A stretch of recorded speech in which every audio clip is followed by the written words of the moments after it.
O problema é que quando o cara tá na baixa, ele corre o risco de acreditar que ele é um miserável, que ele é um zero esquerda. E ele não é. No outro extremo, há um outro risco. Quando o cara começa a ter algum sucesso, você começa a ter um monte de gente te bajulando, dando tapinha nas tuas costas. Você é o cara. Você é o cara. E aí, daqui a pouco, você começa a acreditar que você é o cara. E você também não é o cara. Então, você não é o cara quando tá em alta e você não é o miserável quando tá em baixa. Você é a mesma pessoa que, num determinado momento, gozou de um determinado resultado e, no outro momento, você está desfrutando de um outro determinado resultado. Aí você manter a tua identidade, independentemente de qual seja o seu resultado, independentemente de qual seja o prestígio que o povão ao teu redor está te dando, ou o desprestígio que ele está te dando, manter essa tua identidade é que também poderá te fazer chegar mais longe. Porque se você achar que você é o cara, sabe o que começa a acontecer? Você fica arrogante, você começa a perder as pessoas do seu lado, você começa a não conquistar mais, você deixa de ser magnético, porque você se acha melhor do que as outras pessoas, você vai virar aquele cara insuportável, as pessoas não vão te falar na tua frente, mas por trás vai dizer, puta, aquele cara é difícil de engolir, né? Aquele cara é difícil, aquele cara é um Zé Mané, esse é um Zé Mané. Esse é um Zé Ruela que se acha alguma coisa porque ganhou algum dinheirinho a mais. E isso acontece, de fato, aí falando sobre o ego, a pessoa fica arrogante. Num primeiro sucesso, se o cara já fica arrogante, ele está reprovado para subir para o próximo degrau. Ele não vai conseguir levar mais gente com ele no próximo degrau.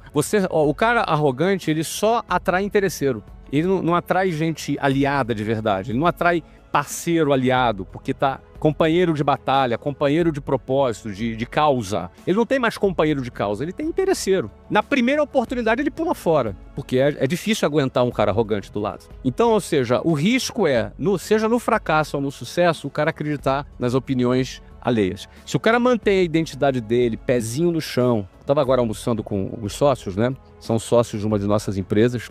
A gente falou, olha, cara, como é que tá a relação com os sócios? Tão boas? Ó, fica bonzinho. Aí a gente brinca com eles, ó, você é feio. A gente brinca, né? Por que a gente fala isso? Porque o cara, quando fica arrogante, ele se acha até bonito. Porque as meninas começam a dar em cima dele, ele não sabe que é porque ele ganhou dinheiro, entendeu? Ele acha que é porque ele é bonito. Então, ou seja, gerir ego faz o cara chegar mais longe. E o cara ter um ego drive, né? Ele drivar o ego dele, faz ele, cara, perder as pessoas que estão do lado, ele perde a identidade dele, e às vezes perde até o negócio inteiro, perde a família, perde tudo. E quais tu acha que são sintomas de que a pessoa tá indo nesse sentido? Ó, o primeiro sintoma de um cara, né? Eu já tava com o ego quase voando. Mas isso qualquer um pode cair, né? Eu caí nessa também. Em 1999, ali no auge do nosso crescimento. Tem dois sintomas, dois efeitos colaterais do sucesso. Acomodação ou ego. Às vezes o cara se acomoda. E aí, o negócio dele estava crescendo muito, podia crescer mais, parar de crescer. Ou então o cara vai pro ego. Aí ele tende, às vezes, a destruir. Um sintoma do ego é quando o cara não consegue mais recrutar gente para trabalhar com ele. Vai só no interesse, só na grana. Ele não consegue mais ter essa coisa do companheiro de causa. Ele não consegue mais recrutar. Ele não consegue mais montar um time fechado. Ele não tem mais isso. Porque ninguém suporta mais o cara. E esse é um ponto, né? Na minha época, lá eu tinha 27 anos. A empresa estava super bem. 4 anos, a gente já tinha acho que 1.000 e poucos funcionários, dezenas de milhares de alunos, eu já estava ganhando uma boa grana já. E aí eu comecei a não ter saco mais para fazer o que eu fazia. Eu comecei a achar que eu era bom demais para fazer aquilo.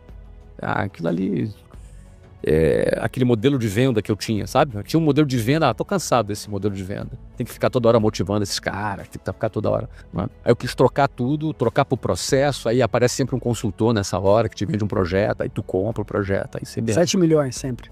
E aí você mergulha em cima desse ego drive, e na época me custou bastante caro.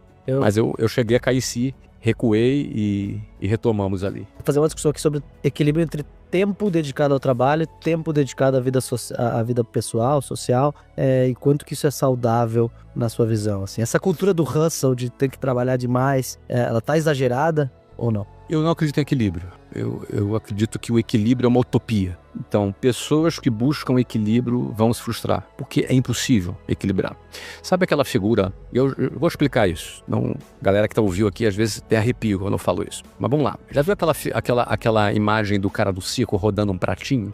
Já viram assim, número? O cara começa rodando o pratinho, ele pega ali como se fosse um taco de sinuca e começa a rodar um prato assim, equilibrando o prato. Aí ele pega aquele prato, bota ali, ele fica rodando, ele vai rodar um segundo prato, um terceiro prato, um 10º prato, um 20º prato, e fica igual um louco correndo de um lado pro outro, porque não pode deixar cair o prato. Se cair o prato, quebra o prato, né? Um prato de vidro, cai no chão, vai quebrar. Então o cara fica igual um louco. E esse número no círculo sempre foi usado como metáfora de vida, de você ter que ter uma vida equilibrada, equilibrando os seus pratinhos, né?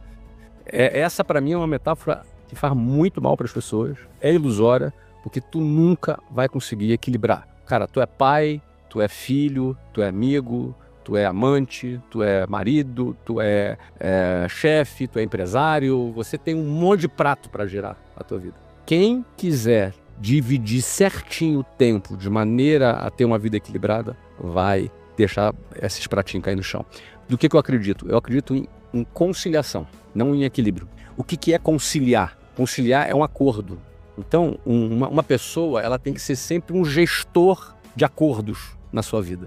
Consigo mesmo, nesse caso. Não, com seus pares, com teu filho, com a tua mulher, com seus amigos, com as pessoas que você tem. Então você tem que ter um acordo. Então, por exemplo, o sucesso não está no equilíbrio, ele está no desequilíbrio. Você vai ter que causar algum desequilíbrio na sua vida para produzir sucesso. Você quer perder peso? Você vai ter que ter baixa calórica, você vai ter que promover um desequilíbrio no teu corpo para tu perder peso. Você quer ter sucesso? Você vai ter que ter uma dedicação extrema por um tempo para alcançar algum objetivo. E aí as outras partes têm que estar acordadas com isso. Percebe? Então, por exemplo, desde o início da minha caminhada, eu casei muito cedo, eu tinha 20, a Luciana 17, a gente tinha os nossos acordos. A gente sabia onde a gente queria chegar, sabia o que a gente queria fazer. Ela era sócia. Os 20 mil reais de cheque especial era 10 mil e 10 dela. Era metade. Ou seja, a gente tinha skin in the game. Temos uma bilionária na área, então.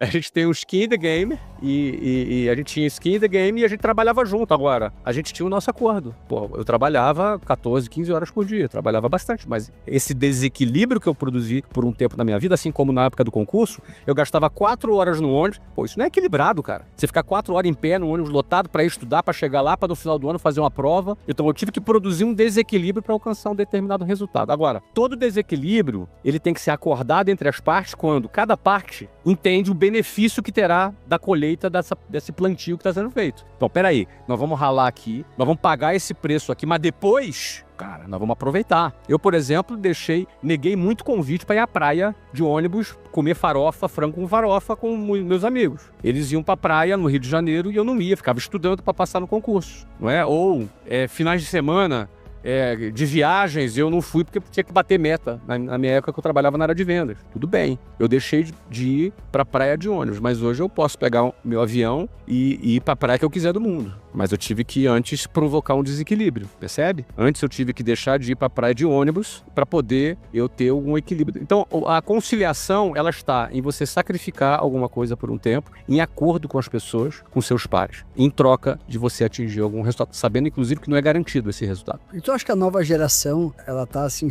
eu entendo, um pouco comprometimento, eu diria. Eu não gosto de generalizar, Ferri. É geral, assim, e muita gente é sempre eterno insatisfeito. Como é que tu... Vou mudar a pergunta, então. Quais são as 3 red flags que tu enxerga em um colaborador? Tu vê assim, cara, isso aqui vai dar problema.